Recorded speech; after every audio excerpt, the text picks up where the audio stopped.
하나님 말씀은 너무나 귀하고 오묘하고 아주 심오한 그런 진리를 담고 있기 때문에 우리에게 큰 기쁨이 됩니다. 그리고 목말라하는 심령에게 생수와 같이 사막을 걷고 있는 그러한 나그네에게 오아시스의 그 생수가 힘이 되는 것처럼 하나님 말씀이 우리에게 큰 힘과 위로와 용기가 되는 것입니다. 여러분, 하나님은 공의로우신 하나님이시죠. 하나님의 공의는요, 환난 받게 하는 자들에게는 환난으로 갚으시는 것이 하나님의 공의입니다. 환난 받는 너희에게는 우리와 함께 안식으로 갚으시는 것이 하나님의 공의인 것이죠. 하나님은 우리가 행한 대로 갚아주시는 것입니다. 선한 일을 행한 자에게는 생명의 부활로, 악한 일을 행한 자에게는 심판의 부활로 나오는 것이 하나님의 공의라는 사실을 우리는 반드시 기억해야 될 것입니다. 주 예수께서 저의 능력의 천사들과 함께 하늘로부터 불꽃 중에 나타나실 때, 예수님께서 어떻게 나타나십니까? 능력의 천사들과 함께 하늘로부터 불꽃 중에 나타나신다고 말씀하고 있어요. 이 불꽃은 바로 주님의 위엄과 주님의 주권과 주님의 영광을 의미하는 것이죠. 그래서 주님께서 다시 오실 때 재림의 주님은 이러한 위엄과 그리고 심판의 그런 주권과 그리고 영광 중에 다시 강림하시는 것입니다. 하나님을 모르는 자들과 우리 주 예수의 복음을 복종치 않는 자들에게 형벌을 주신다. 왜요? 초림의 예수님은 구원의 하나님으로 오신 것입니다. 인류를 구원하시기 위해서 구원의 목적으로 오셨지만은 재림의 주님은 심판하기 위해서 오시는 것입니다. 심판의 주로 오신다는 사실이에요. 이런 자들이 주의 얼굴과 그의 힘의 영광을 떠나 누굽니까? 복음을 복종치 않는 자들, 불순종하는 자들은 주의 얼굴과 그의 힘의 영광을 떠나 영원한 멸망의 형벌을 받는다. 하나님과 영원히 분리된다. 불과 유황이 타는 곳에 영원히 던져져서 세세 무궁토록 태워진다. 그러므로 여러분, 하나님 말씀을 듣고 행하는 자가 귀한 자입니다. 하나님 말씀을 듣고 이해하고 깨달은 대로 사는 자, 그 말씀을 살아내는 자가 복된 자예요. 그들은 그 기초를 반석 위에, 말씀의 기반 위에 그 신앙의 집을 세운 사람들인 것입니다. 여러분, 하나님께 사랑받는 믿음이 있어요. 그것은 자라는 믿음이라야 되는 것입니다. 자라는 믿음. 어린아이의 믿음에서 성장하는 믿음을 가질 때 주님은 사랑하시는 거예요. 예수님께서도 그 키와 지혜가 함께 자라가셨던 것을 성경이 기록하고 있는 것입니다. 우리는 반드시 영적인 성장이 있어야 돼요. 성장의 성장을 거듭할 때 주님이 기뻐하시고 주님이 사랑하시는 것입니다. 왜요? 믿음이 약한 자는 자주 넘어지잖아요. 어린아이는 자주 넘어지는 거예요. 그러나 장성한 자가 되어서는 넘어지지 않는 것입니다. 그러므로 우리의 믿음도 빠르게 성장할 수 있어야 돼요. 칭의와 중생을 경험한 자들은 빠른 속도로, 급속도로 성결의 단계에 들어갈 수 있어야 되는 것입니다. 왜냐하면 성결은 하나님의 요구요 명령이기 때문에 반드시 구하는 자는 받게 되어 있는 것입니다. 그래서 우리가 주님의 그 요구, 주님의 명령을 기억하고 이것을 우리가 구할 때 오늘 우리는 이것을 오늘이라도 받을 수 있는 것입니다. 당장이라도 받을 수가 있는 거예요. 이것은 주님의 약속이기 때문에 그렇습니다. 여러분, 마지막 시대를 살고 있는 우리들은 시대의 징조를 잘 살펴야 되는 것입니다. 이 시대의 조짐을 정확하게 분별하고 살펴서 주님의 재림이 임박한 것을 깨닫고 준비해야 될 것입니다. 자, 그런데 이 시대 속에 우리가 경계해야 될 부분이 있다는 것이죠. 그것은 잘못된 가르침, 이 귀신의 가르침을 말하는 것입니다. 귀신의 가르침은 귀신이 나타나서 여러분의 귀에 이상한 말로 속삭이는 것이 아니라 사람을 통해서 잘못된 교훈을 준다는 것입니다. 이단의 사상을 집어넣는 거예요. 그래서 미혹의 길에 서게 하는 것이죠. 이것을 우리는 굉장히 주의해야 되는 것입니다. 여러분, 오늘날 많은 이들 중에서 주님의 재림도 죄사함이나 성결의 은혜와 같이 믿음으로 받는 것이다 라고 하면서 예수님은 벌써 재림하셨다고 주장하는 이들이 있습니다. 주님은 벌써 재림에 오셨어. 자, 그러면서 예수님이 여기 있다 저기 있다 하는 이들이 등장하는 것입니다. 그것을 믿는 이들은요, 믿고 따르는 이들은 영적으로 사리분별을 못하는 것이죠. 영적으로 어둡기 때문에 실제로 없는 것을 있는 것 같이 생각하는 잘못된 믿음에 근거하고 있는 것입니다. 자, 우리가 마태복음 24장 23절로 28절의 말씀에서도 분명히 우리에게 기록하고 있습니다. 그때에 사람이 너희에게 말하되 보라 그리스도가 여기 있다 혹 저기 있다 하여도 믿지 말라. 거짓 그리스도들과 거짓 선지자들이 일어나 큰 표적과 기사를 보이어 할 수만 있으면 택하신 자들도 미혹하게 하리라. 자, 거짓 그리스도, 적그리스도와 거짓 선지자들이 등장해서 보라 그리스도가 여기 있지 않느냐, 보라 저기 있지 않느냐 하면서 사람들을 미혹한다는 것입니다. 그 미혹에 끌리는 이들이 생각 이상으로 많은 것입니다. 왜냐하면 그들은 기사와 표적을 행하기 때문에 사람들이 그 같은 초자연적인 능력을 보고 거기에 현혹된다는 것이죠. 예수님께서는 보라 내가 너희에게 미리 말하였노라. 미리 알려주신 거예요. 미리 예언으로 말씀해 주신 것입니다. 그러면 사람들이 너희에게 말하되 보라 그리스도가 광야에 있다 하여도 나가지 말고 보라 골방에 있다 하여도 믿지 말라. 여러분, 이것은 예수님의 지상재림을 그들이 의미하는 것인데 예수님의 공중재림은 보이지 않게 오시는 것입니다.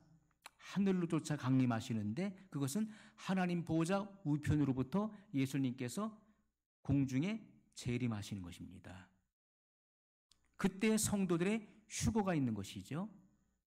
그리고 이 땅엔 7년 대환란이 일어나고 7년 대환란이 끝날 즈음에 주님은 휴거된 성도들과 그리고 수많은 천사들과 함께 이 지상으로 강림하시는 것입니다. 그것을 지상재림이라고 하는 것이죠.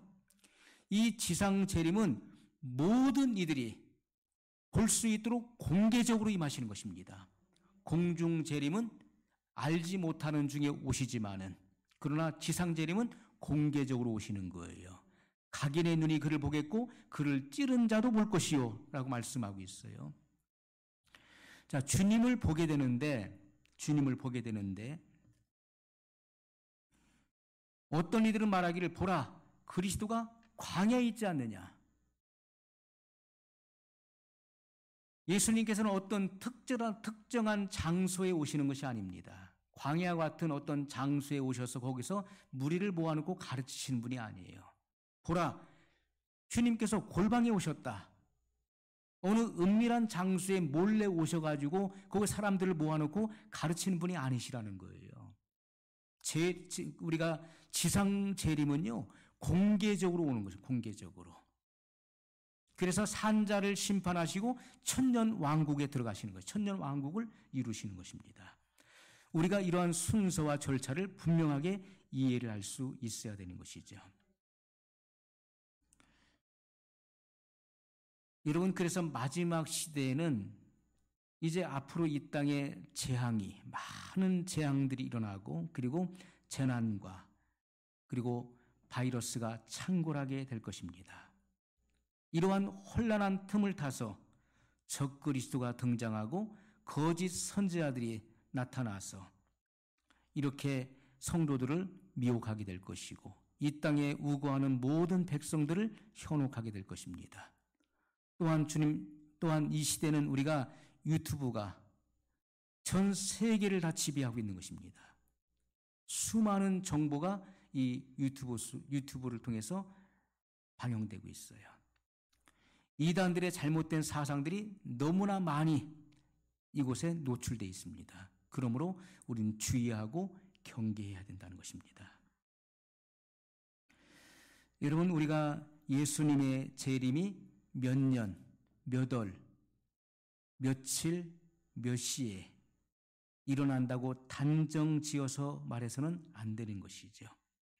자, 마태복음 24장 36절로 39절을 보면은, 그러나 그날과 그때는 아무도 모르나니 하늘의 천사들도 아들도 모르고 오직 아버지만 아시느니라. 노아의 때와 같이 인자의 임함도 그러하리라. 홍수 전에 노아가 방주에 들어가던 날까지 사람들이 먹고 마시고 장가들고 시집가고 있으면서 홍수가 나서 저희를 다 멸하기까지 깨닫지 못하였으니 인자의 임함도 이와 같으리라. 이렇게 말씀하셨어요. 예수님의 오시는 때, 공중 재림의 때는 노아의 때로 비유하신 것입니다. 이것은 생각지 않은 때에 인자가 오리라고 말씀하신 것인데, 여러분, 이 생각지 않은 때, 이 마지막 시대는 하나님을 부정하지요. 왜냐하면 이 마르크스주의가 급부상합니다. 공산주의 사상이 부상하면서 신을 부정하는 시대가 다시 도래하는 것입니다. 이 마지막 시대에 공산주의 사상이 세상을 뒤덮으면서 하나님을 부정하게 돼요. 그리고 세상 욕망에 모든 이들이 주목하게 되는 때라고 말씀하고 있는 거예요. 그것이 바로 노아의 때인 것입니다. 왜냐하면 분명히 명시하고 있죠. 노아의 때는 사람들이 먹고 마신다는 것은 바로 식문화의 발전을 말하는 것입니다. 식문화로 타락하는 거예요. 그리고 시집가고 장가간다는 것은 성문화를 말하는 것입니다. 마지막 시대는 사람들이 먹는 것을 탐하게 돼 있어요. 식문화와 성문화의 급격한 타락이 있을 것을 말씀하고 있습니다. 그리고 죄악이 세상에 관영하게 되는 것이죠. 그러므로 우리가 예수님의 재림은 먼 미래에 있는 것이다. 그러므로 우리는 지금은 안심이다라고 해서는 안 되는 것이죠. 주님이 곧 현재 오실 것처럼 우리는 항상 준비하고 있어야 되지만은, 그러나 그 재림의 날이 몇 년, 몇 월, 며칠, 몇 시라고 우리가 그것을 명시하고 그것을 단정지어서 말해서는 안 된다는 것입니다. 자, 어떤 이들은 주님의 재림이 가까웠으니 내가 그동안 사용했었던 이런 책이 무슨 필요가 있느냐, 그리고 내가 지금 가지고 입고 있는 옷들이 뭐 이렇게 필요가 있느냐, 그래서 다 태워버리자. 책도 다 태워버리고 옷도 다 태워버리고 내가 쓰던 물건도 다 태워버리고 하시는 분이 있어요. 왜요? 예수님의 재림이 가까웠다니까. 다 필요 없지 않느냐, 올라가면 끝나는 거 아니냐. 이것은 잘못된 신앙인 것입니다. 잘못된 신앙이에요. 어떤 이들은 예수님의 재림이 가까웠으니까 교육이 무슨 필요 있느냐, 학교도 다 그만둬라.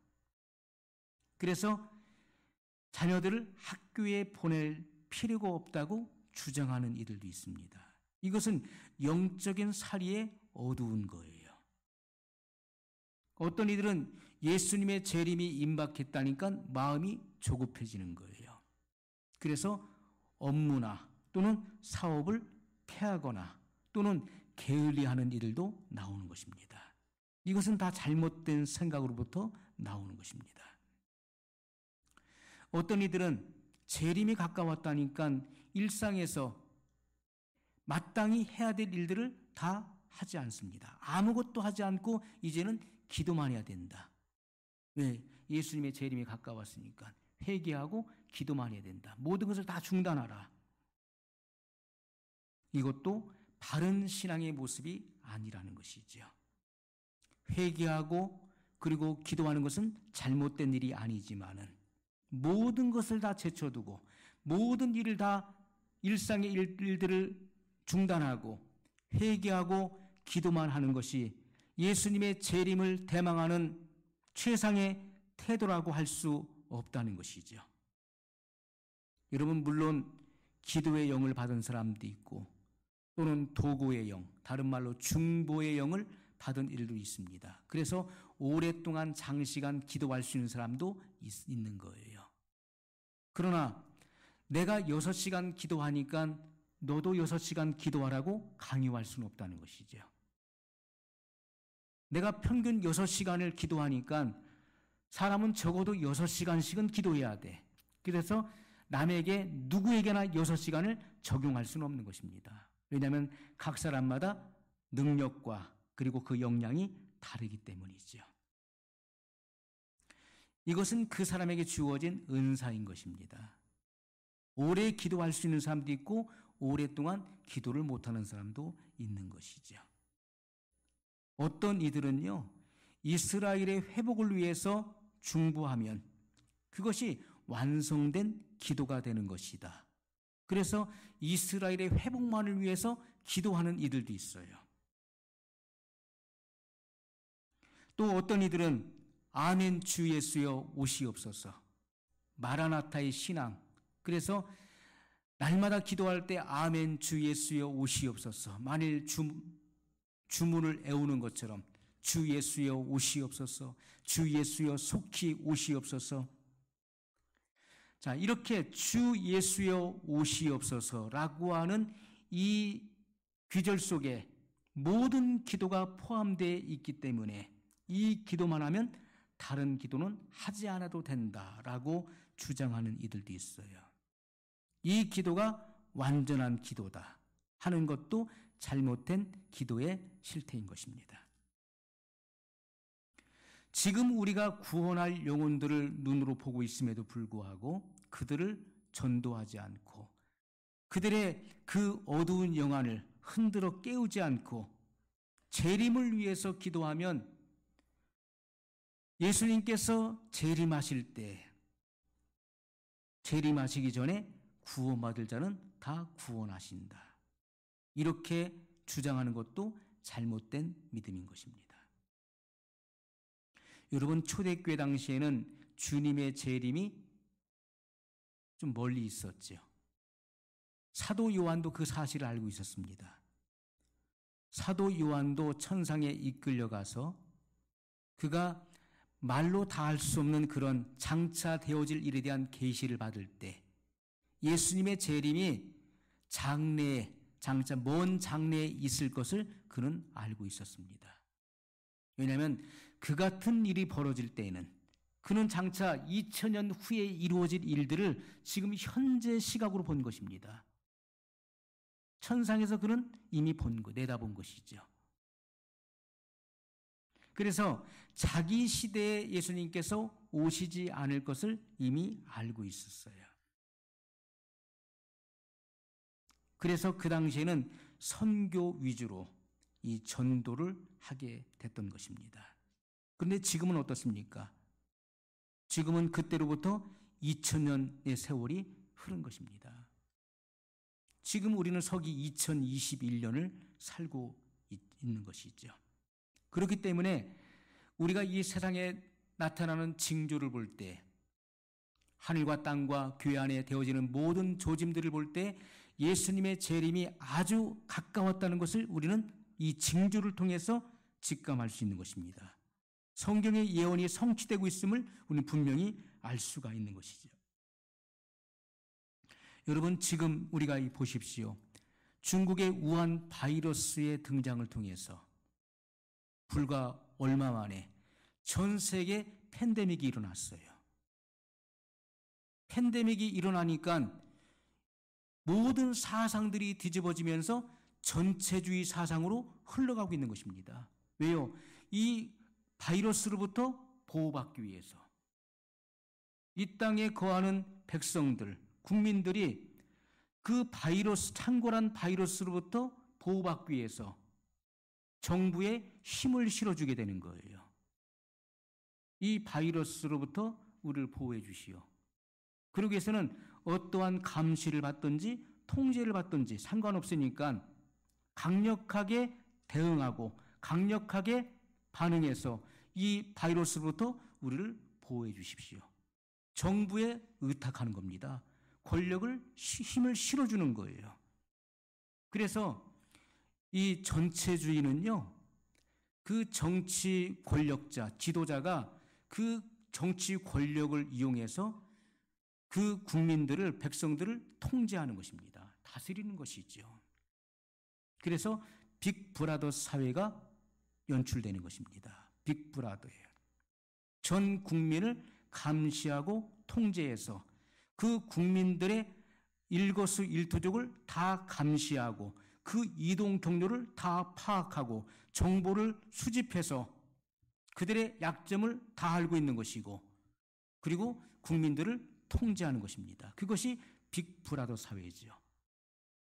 이것이 전체주의 국가에서 이루어지는 것입니다.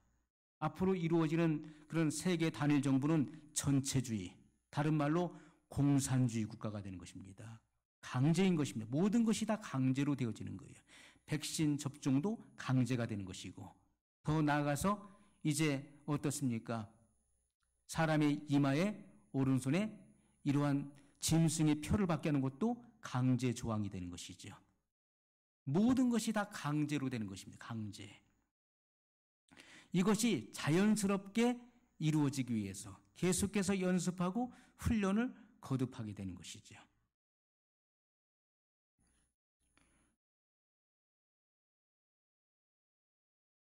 여러분, 우리가 재림을 위해서 기도하면 저절로 성결도 받고 다른 은혜도 받는다고 주장하는 것도 비성경적인 것입니다. 우리가 생각했던 것 의외로 생각하는 이들이 너무나 많이 있는 것이죠. 이 세상 가운데서는 우리가 상상할 수 없는 그런 생각과 관념을 가지고 있는 이들이 너무나 많습니다. 성경 이외의 것들을 생각하고 있고 그러한 사고를 가지고 가르치는 이들이 너무나 많이 있다는 사실을 발견하게 돼요. 어떤 이들은 지금은 교회 시대가 끝났다라고 주장하는 이들도 있습니다. 교회 시대가 끝났다는 거예요. 또 어떤 이들은 지금은 이방인의 시대가 이미 끝났다라고 주장하는 이들도 있습니다. 여러분, 교회 시대의 의미가 무엇이고 이방인의 시대가 무엇인지조차도 성경 말씀을 통해서 이해를 하지 못한 것이죠. 개념이 구축되지 않은 것입니다. 여러분, 지금 이방인의 수가 다 찼다, 그래서 이방인의 시대가 끝났다라고 주장하는 것은 잘못된 것입니다. 여러분, 우리가 그리스도의 신부로 준비되어서 예수님께서 공중에 재림하실 때 성도의 휴거가 일어나지요. 정결한 주의 신부들이 공중에 올라가서 예수님을 영접하게 됩니다.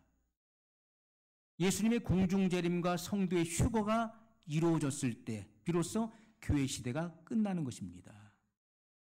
왜냐하면 성령께서 교회와 함께 휴거되셨기 때문에 교회 시대가 끝났다라고 말씀하는 것이죠.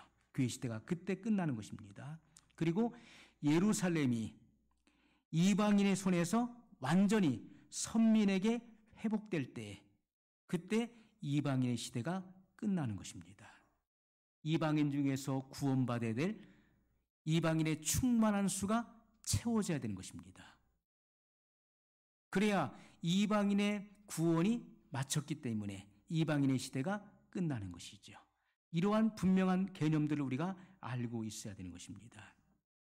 어떤 이들은 지금 이스라엘을 위해서, 이스라엘의 회복을 위해서 기도하는 것이 교회의 가장 중요한 사명이다라고 주장하는 이들도 있습니다. 그러나 우리는 만민을 위해서 기도해야 된다는 것이죠. 천하 만민을 위해서 기도해야 되는 거예요. 우리가 선민을 위해서 기도한다면은, 이스라엘의 회복을 위해서 기도한다면은 그것은 이스라엘 백성들의 구원을 위해서 우리는 기도해야 될 것입니다. 그들이 구원받기 위해서 우리는 기도할 수 있어야 된다는 것이죠. 여러분, 민족적 구원에 대해서 성경은 분명히 예언하고 있습니다. 민족적 구원, 이스라엘의 회복이 일어날 것을 성경은 분명히 예언하고 있는 것입니다. 이 민족적 구원은 예수님께서 지상 재림하셔야 되는 거예요. 예수님께서 지상에 재림하셔서 이 민족적 구원이 이스라엘에 관해서 이루어지는 것입니다.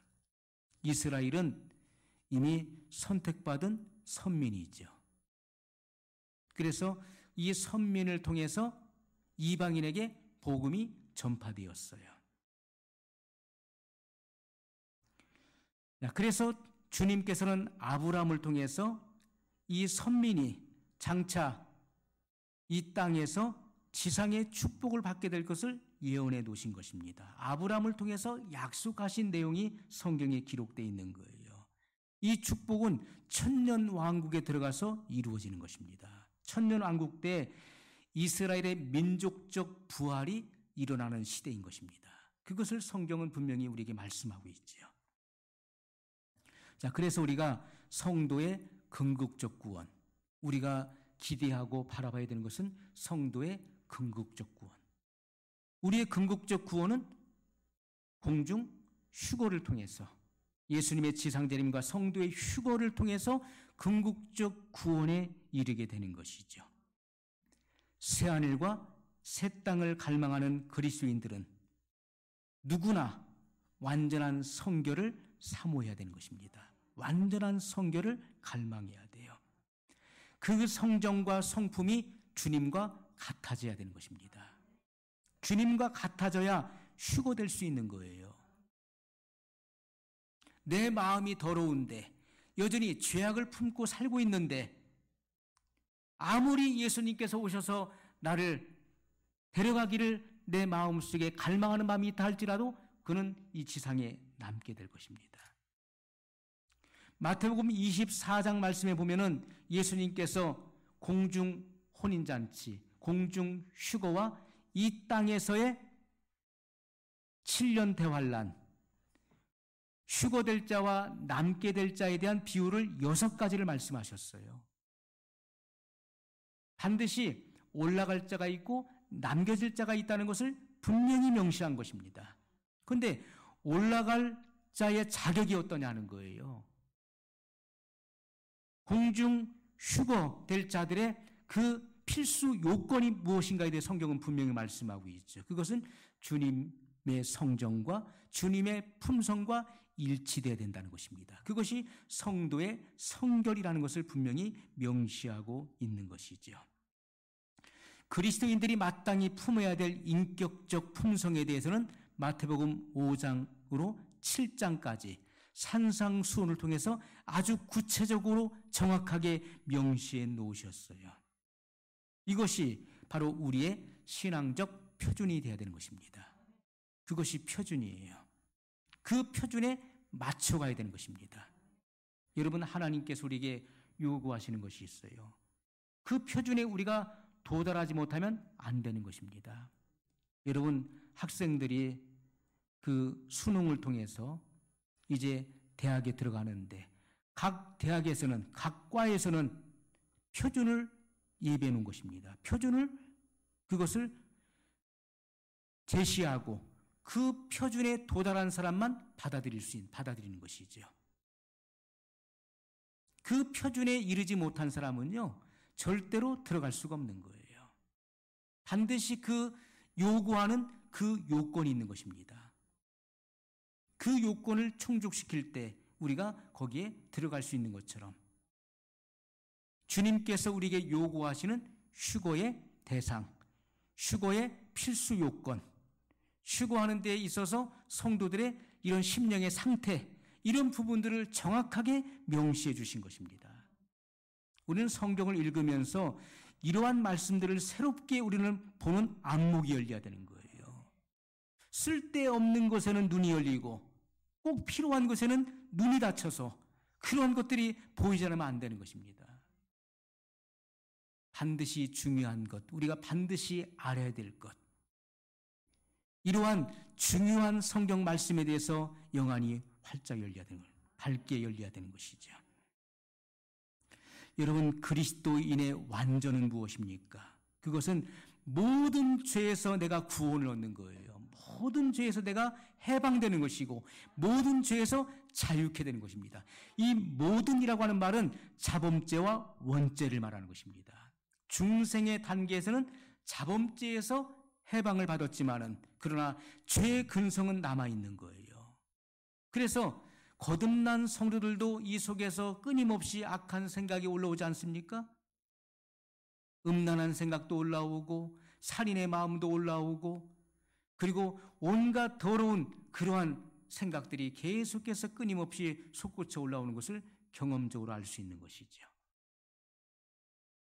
그러므로 우리가 성결의 은혜를 받을 때 성령의 불로서 우리의 더러운 죄의 근성이 태워지는 것입니다. 소멸되는 것입니다. 그래서 우리가 모든 죄에서 자유케 되는 것이죠. 해방을 받는 것입니다. 걸리는 것이 없고 거치는 것이 없는 거예요.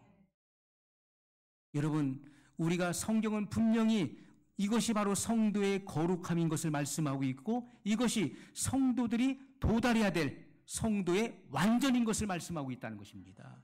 이것이 자유와 해방이에요. 여기를 보고 저기를 봐도 걸리는 것 투성이고 미운 사람 천진데 어떻게 그것이 모든 죄에서 자유케 됐다고 볼 수 있겠습니까? 안 되는 것이죠.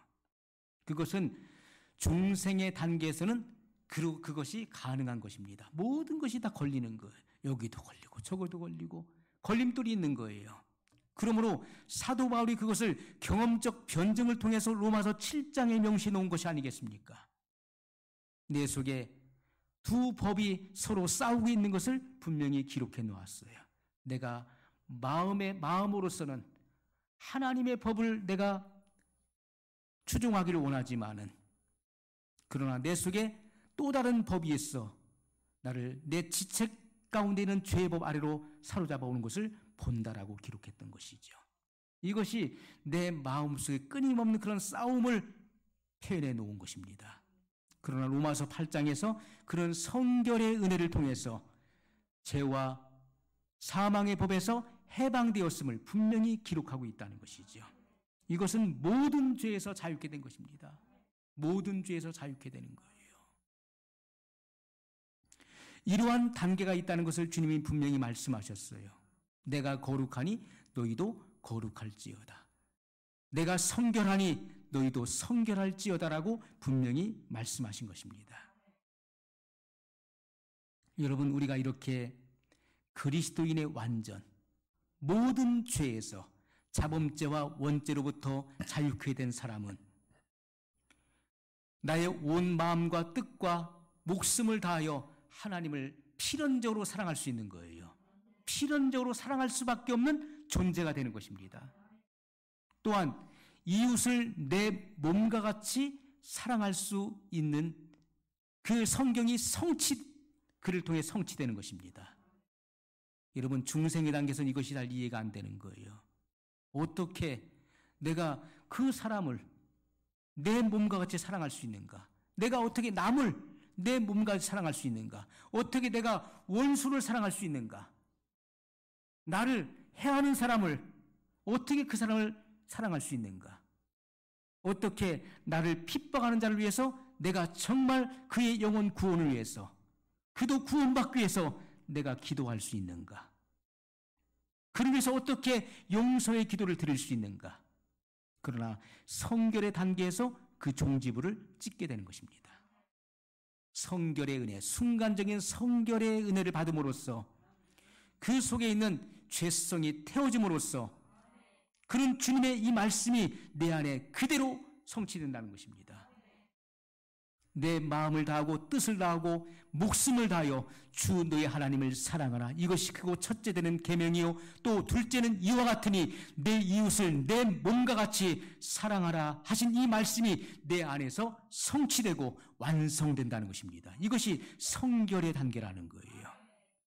이것은 스데반도 이루었습니다. 주님의 사도들도 이루었어요. 바울도 이루었던 것입니다. 초대교회 신자들이 이루었던 것입니다. 성결의 은혜를 받음으로써 이것은 하나님께서 우리에게 주시는 것입니다. 내 공로로 주는 것이 아니라 나의 선행과 노력에 의해서 주어지는 것이 아니라 하나님의 약속을 믿고 순종함으로 구하는 이들에게 주님께서 주시는 일방적인 은혜라고 하는 것이죠. 여러분, 이러한 귀한 은혜를 우리에게 예배해 놓고 계시는데 구하지 않는 것입니다. 구하지 않는 것이 문제예요. 구하지 않는 것이. 이것은 우리의 전인적으로 영혼육 그리고 전인격적으로 지정의 그리고 전력을 다해서 사랑하는 사랑을 말하는 거예요. 하나님을 대해서 그리고 이웃에 대해서 전력으로 사랑하는 것, 지정의 그리고 전인 영혼육을 다해서 사랑할 수 있게 되는 것, 그것이 바로 하나님의 뜻이라고 말씀하고 있는 것입니다. 이 같은 자들이 천국의 주역이 되는 것입니다. 이 같은 사람들이 하나님의 나라를 이루는 주님의 사자들이에요. 하나님의 종들인 것입니다.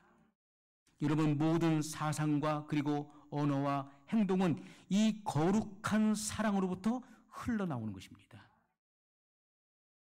우리 안에 완전한 사랑. 여러분, 우리가 이 성화라고 하는 것은요, 성화라고 하는 것은 완전한 사랑, 완전한 헌신으로 표현되는 것입니다. 이 완전한 사랑이 채워지는 거예요.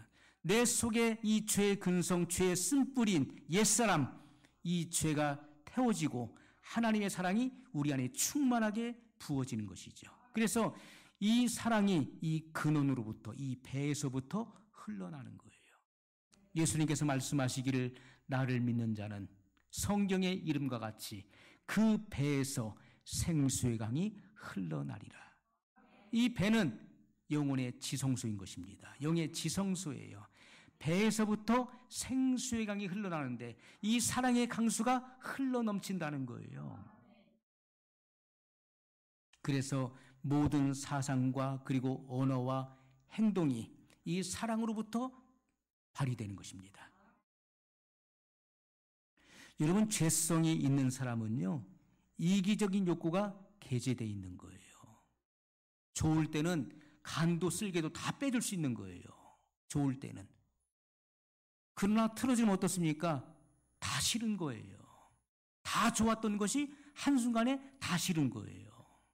그것이 이기적인 욕구가 개재되어 있는 것. 그것이 뭡니까? 죄성이 그 속에 있다는 것이죠. 죄의 근원이 그 속에 있다는 거예요. 그러나 그 죄성의 태움을 얻는 경험을 하게 되면 어떻습니까? 변함이 없는 것입니다. 이래도 저래도 변함이 없는 거예요. 그래서 우리가 성결을 사모해야 된다는 것입니다. 성결의 은혜를 반드시 받아야 된다는 것이죠. 여러분, 이러한 성결, 이러한 거룩함이, 거룩한 사랑이 그 마음과 생애를 주장하는 거예요. 그것이 성결의 생애 속에 들어가는 것입니다. 여러분, 이 사랑은 우리의 내면에서부터 흘러나오는 것입니다. 이것을 막을 법은 없는 거예요. 세상이 아무리 핍박을 하고 탄압을 해도 이것을 멈출 수가 없는 것입니다. 왜요? 나의 근원으로부터 이 사랑이 계속해서 흘러나오기 때문에 나를 핍박하는 자, 내 눈을 뽑는 자, 내 머리털을 뽑는 자에게도 용서의 고백이 나오는 거예요. 그것은 내가 허위로 하는 것이 아니라 내 마음 중심으로부터 그 영혼이 안타깝고 불쌍히 여겨져서 아버지, 저의 죄를 사하여 주옵소서. 저가 하는 일을 알지 못함이니이다. 이러한 용서의 무한한 사랑의 기도가 흘러나오는 거예요. 예수님을 십자가에 못 박고 그리고 조롱하는 이들을 향해서 예수님은 용서의 기도를 들으셨던 것처럼 그것은 예수님의 근원 속에 죄가 없는 사랑으로 넘치는 분이시기 때문에 그러한 사랑의 고백이 나올 수밖에 없는 것이죠. 여러분, 이와 같은 성결의 은혜는요, 바로 신실한 자, 그리고 주님의 말씀에 두렵고 떨림으로 순종하는 그리스도인들의 마음속에 주입되는 바로 순결한 사랑을 의미한다는 것입니다. 중생의 단계에 있는 이들은요, 이 같은 성결의 은혜를 사모하고 그리고 하나님의 말씀이 그렇게 명시되어 있으므로 이 은혜를 주실 것을 믿고 기도해야 되는 것입니다. 이렇게 단순하게 믿고 순종하는 자, 신실한 자들에게 주님께서 그의 사랑을 주입시키는 것입니다. 완전한 사랑을 주입시켜 주는 거예요. 이 같은 사랑을 주시는 것은 성도를 거룩하게 하기 위함이라고 말씀하고 있는 것이죠. 모든 육체와 그리고 마음의 온갖 더러운 것을 버리고 거룩함과 순전함을 보존시키기 위해서, 그래야만 주님을 영접할 수 있잖아요. 예수님께서 공중에 강림하실 때 온 영과 혼과 몸이 흠없게 보존되기를 원하노라, 이렇게 말씀하셨잖아요. 우리의 전인이 완전하게 보존될 뿐만 아니라 우리의 육체의 더러운 죄와 그리고 그 마음의 온갖 불결한 것들로부터, 더러운 것들로부터 정결하게 돼야 돼요. 그래야 주님을 영접할 수 있게 되는 것입니다. 더 나아가서 그리스도의 법을 완성시키기 위해서 이 같은 능력을 부여하신 것입니다. 성결의 은혜, 성령 세례는 능력을 받는 것입니다. 죄를 이길 수 있는 능력, 유혹을 이길 수 있는 능력, 이 같은 능력을 부여받는 것이죠. 사명을 감당할 수 있는 능력을 부여받는 것입니다. 자, 그러면 우리가 완전한 성결, 지금 완전한 성결에 대해서 계속해서 증거해 왔어요.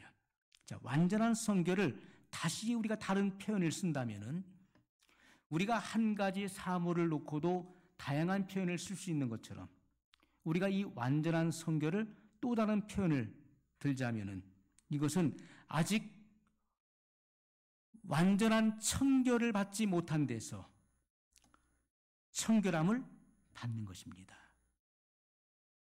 중생은 부분적 성결이에요. 그러나 우리가 완전한 성결이 있다는 것을 분명히 성경은 말씀하고 있는 것이죠. 중생의 단계보다도 더 높은 단계, 성결의 단계가 있다는 것을 증거하고 있어요. 아직 청결함을 받지 못한 상태에서 청결하게 되는 것. 왜요? 성경은 마음이 청결한 자, 심령이 청결한 자는 하나님을 볼 것이며, 마음이 청결하게 됐다는 것은 죄성으로부터 자유케 됐다는 것이죠. 죄성이 성령의 불로 태워져서 정결하게 됐다는 거예요. 그래서 그의 마음의 눈은 밝아지는 것입니다. 마음의 눈이 밝아져서 영광의 주님을 보게 된다고 말씀하고 있어요. 그것이 바로 성결이라는 것입니다. 그러므로 성경은 이 약속을 받은 너희들은 이 약속을 향해서 나아가라고 말씀하고 있는 것이죠. 주의 약속을 받은 이들은 이 약속을 향해서 나가라. 주님께서는 이 약속을 반드시 이루신다고 증거하고 있는 것입니다. 여러분, 그리스도인의 청결은 반드시 성결의 은혜를 통해서만 주어지는 것입니다. 그 마음에 있는 온갖 더러움에서 씻겨지는 거예요. 정결함을 얻게 되는 것입니다. 타락의 분자에서 완전한 구원을 얻는 거예요. 타락의 분자, 그것은 씨를 말하는 씨, 그 뿌리를 말하는 거예요. 여러분, 나무가 있는데 그 나무를 베어보십시오. 그러면 그 나무는요, 다시 자라요. 왜냐하면 뿌리가 있기 때문에. 여러분, 우리 속에 이 죄의 뿌리, 이것은 죄의 근성을 말하는 것입니다. 잘라도, 회개해도 또 솟구쳐 올라오는 것, 그것은 뿌리를 근원적인 것을 의미하는 것입니다. 그 근원은 성령의 세례를 받음으로 태워지는 것이고 그 뿌리를 소멸시키는 것입니다. 그래서 죄를 무력화시키는 것이죠. 여러분, 이 타락의 분자에서 완전한 구원을 얻는다는 것, 이 타락의 분자라고 하는 것은 우리 속에 있는 부정적인 생각의 씨를 말하는 것입니다. 언어의 씨를 말하는 거예요. 부정적인 씨가 그 속에 남아있기 때문에 다시 자라는 것입니다. 쓴물이 계속 올라오는 거예요. 그러므로 우리가 성결의 은혜를 사모해야 되는 것은 이 같은 모든 죄, 온갖 죄에서 자유함을 얻는 것이기 때문에, 그리고 주님과 같은 생애 속에 들어갈 수 있는 것이기 때문에, 또 그와 같은 자들이 주님을 영접할 수 있는 것이기 때문에 우리는 성결을 사모해야 된다는 것입니다. 여러분, 성결을 사모하십시오. 갈망하십시오. 이 은혜를 사모하면서 우리 한 마음으로 같이 기도하겠습니다. 영원하신